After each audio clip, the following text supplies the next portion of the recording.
हर किस्म के रूहानी जिस्मानी मसाइल और वज़ाइफ के लिए पीर इकबाल कुरैशी चैनल को सब्सक्राइब करें। क़ालू लक़द अलिमत मा लना फ़ी बनातिका मिन हक़। आपको पता है ना कि हमें लड़कियों की कोई रुजू नहीं है, हमें इनकी नहीं है। आज ये दुनिया के अंदर गुनाह फैल रहा है, यूरोप इसमें कानून बन चुका है।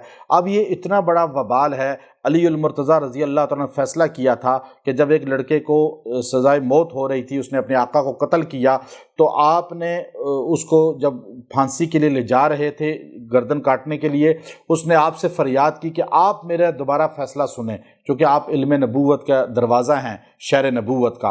तो आपने उसका केस दोबारा उमर से कहा खोलें, और दोबारा खोला गया। आपने कहा इसने अपने आका को कत्ल किया है, और वो लड़का कहता है कि आका मेरे से गलत काम की कोशिश करता था, और वो आम आदि था लड़कों के साथ गलत काम का। तो आपने फरमाया कि 3 दिन गुजरने दो, 3 दिन के बाद फैसला करूँगा।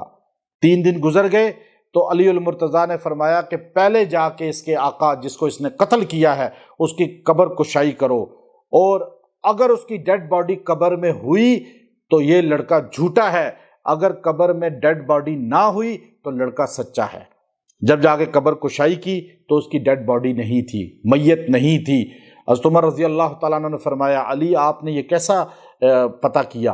तो आपने फरमाया कि मैं नबी इस्लाम से सुना था कि जो फ़र्द कौम लूत का फ़ेल इख्तियार करता है, अल्लाह तबारक व तआला मौत के साथ ही उसे लूत अलैहिस्सलाम की कौम जहाँ गर्क हुई थी डेड सी में, बहरे मैयत में, इसकी मैयत को उठा के उसी समंदर के अंदर फेंक देते हैं, और ये भी अजाब के अंदर उनके साथ शरीक हो जाता है।